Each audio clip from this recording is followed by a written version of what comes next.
Guys आप सब कैसे हैं? सलामत सब मुझे आप सब ठीक होंगे, खुश रहें, बात रहें, जहाँ भी रहें आपसे मुस्कुराते रहें, मुझे हमेशा आपके साथ रहे। कि आज मैं बनाने लगी हूँ बीफ करेले की रेसिपी, बीफ करेले का सालन। माशाल्लाह से बहुत ही आसान इजी तरीका। करेले हम इस तरीके से बनाएंगे कि हमारे बिल्कुल भी कड़वे नहीं होंगे, ना तो आपको उनमें आटा लगाने की ज़रूरत पड़ेगी, ना ही आपको बॉईल करने पड़ेंगे। तो हम सिर्फ इसमें 5 मिनट के लिए जो है नमक लगा के रख देंगे करेले के। माशाल्लाह बहुत ही हमारे अच्छे तैयार होंगे। तो इसके लिए सबसे पहले जो है मैं अपना जो मेरा बीफ का गोश्त है इसको हम अच्छे से गला लेंगे। तो इधर जो है ना मैंने माशाल्लाह से हाफ केजी के बराबर मैंने बीफ का गोश्त ले लिया। तो देखिए हमारा माशाल्लाह इधर गाँव का बहुत अच्छा होता है। तो ये हाफ केजी के बराबर मैंने लिया। इसको मैंने छोटी जो है ना गोश्त की कटिंग कर ली है। तो इसको मैंने अच्छे से वॉश कर लिया। तो साथ ही जो है ना 1.5 पाव के बराबर मैंने प्याज लिया। इनको मैंने ज़्यादा बारीक कटिंग नहीं किया, बिल्कुल देखें जैसे स्लाइस कटिंग होते हैं ना आलू के चिप्स फ्राई वगैरह, इस तरह मैंने कटिंग किया। और साथ ही 3 से 4 मैंने टमाटर लिया, 5 से 6 अदद मैंने ग्रीन मिर्चें ली हाँ, और जिंजर गार्लिक वो भी मैंने ऐसे ही छील के जो है ना कटिंग कर लिया है। तो इधर जो है ना सबसे पहले तो है ना मैं अच्छे से अपने गोश्त को गला लूँगी। तो इधर साथ ही सबसे पहले जो है ना मैं इसमें पानी ऐड नहीं करूँगी, क्योंकि जो है ना गोश्त हमारा बिल्कुल फ्रेश है। तो इसमें पानी डालने की कोई भी ज़रूरत नहीं है। तो प्याज़ों का भी आपको पता है, मसाले का भी पानी होता है। तो इधर सबसे पहले हम कुकर ले लेंगे, उसमें हम जो है ना प्याज़ों को ऐड कर लेंगे। तो इधर साथ ही हम इसमें जो है ना गोश्त को भी ऐड कर लेंगे। तो इधर जो हमने टमाटर, ग्रीन मिर्च, जिंजर गार्लिक तैयार किया वो हम इसमें ऐड कर देंगे। तो इधर साथ ही जो है ना मैं इसमें स्पाइसी ऐड कर दूँगी। तो स्पाइसी मैं अपने हिसाब से डालूँगी, आप अपने हिसाब से कम या ज़्यादा कर सकते हैं। तो इधर 1 टेबल स्पून जो है ना मैं इसमें रेड मिर्चें ऐड करूँगी, क्योंकि मैंने ग्रीन भी ऐड की हुई है। हाफ़ टेबल स्पून जो है ना मैं इसमें हल्दी ऐड करूँगी। 1 टेबल स्पून जो है ना मैं इसमें सूखा धनिया ऐड करूँगी।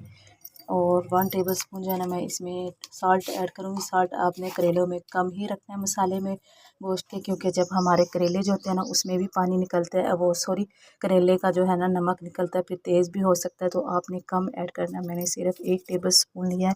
तो बस वही हम इसमें ऐड करेंगे। तो इधर जो है ना कलर के लिए लाल कश्मीरी मिर्च जो है ना हाफ़ टेबल स्पून वो मैं इसमें ऐड करूँगी। तो बस इसमें मैंने घी वगैरह कुछ भी नहीं ऐड करना, बस इसको मैंने जो है ना वेट लगा देना 5 या 10 मिनट के लिए मैंने लगाना, ज़्यादा नहीं रखना, क्योंकि मैंने इसमें पानी नहीं डाला इसलिए। तो बस इसको हम कवर कर देंगे। आपने घी भी नहीं अभी इसमें डालना। इधर मैंने इसको कवर कर दिया। साथ ही जो है ना मैंने इधर सीटियाँ लगा दी। तो बस इधर जो है ना मैं बाहर आग जलाऊँगी लकड़ियों के चूल्हे पे।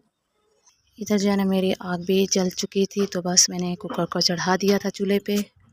तो मैं इसको ओपन करूँगी 5 से 10 मिनट तक के लिए। इधर जो है ना मैंने गोश्त को ओपन करके देखे, माशाल्लाह से देखे मैंने इसमें पानी नहीं डाला था। तो देखिए कितना पानी निकल आया। तो बस एक बार मैंने कहा खोल के देख रहा हूँ, माशाल्लाह से जो है ना गोश्त भी जो है ना हमारा माशाल्लाह से अच्छे से गल चुका है। लेकिन फिर भी मैं इसमें जो है ना पानी अभी तो 1 से 2 मिनट के लिए फिर मैं इसको कवर कर दूँगी और आग पे रख दूँगी। देखिए आग हमारी अभी जल रही है अच्छे से। साथ ही मैंने करेलों को भी देखिए माशाल्लाह से अच्छे से फ्राई कर लिया। तो देखिए मैंने बिल्कुल ब्राउन जो होते हैं ना वो मैंने फ्राई किया, ऐसे हमारे बिल्कुल भी कड़वे नहीं बनते। तो मेरा तकरीबन इस पर जो माशाल्लाह से जो है ना 15 से 20 मिनट लग गया। तो मैंने इनको फ्राई किया है। तो इसके साथ ही हमारा मसाला भी तैयार हो गया है। तो जो है ना आपने करेले को अच्छे से फ्राई करना है। अक्सर लोग जो होता है ना बस थोड़ा सा करते हैं अजीब फ्राई और फिर उतार लेते हैं, ऐसे कड़वे बनते हैं। लेकिन जब तक हम ये ऐसे ब्राउन ना कर लेना, तो जब तक ये हमारे कड़वे जो है ना जो माशाल्लाह बहुत अच्छे बनते हैं, कड़वे नहीं बनेंगे। आप इसी तरीके से बनाना। फिर जो है ना मसाला भी हमारा माशाल्लाह से तैयार हो चुका था। तो बस अब इसकी हम बुनाई करेंगे। जब तक इसकी बुनाई ना हो जाए तो बस हम इसमें चम्मच हिलाते रहेंगे, ताकि हमारा जो है ना मसाला नीचे ना लगे।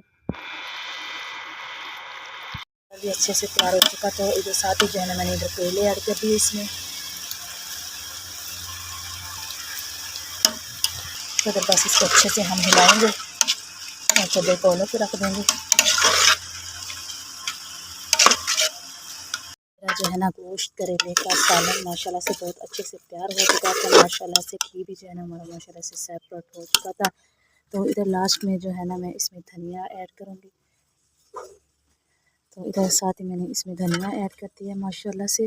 तो गाइस अगर आपको मेरी रेसिपी अच्छी लगे तो प्लीज़ मेरे चैनल को लाइक कर देना, सब्सक्राइब कर देना, प्यारा सा कमेंट्स भी ज़रूर कर देना। तो इंशाल्लाह नेक्स्ट मिलेंगे अगली वीडियो में। तब तक के लिए मुझे इजाज़त दे। ओके जी, अल्लाह हाफिज़। तो हमें याद रखना।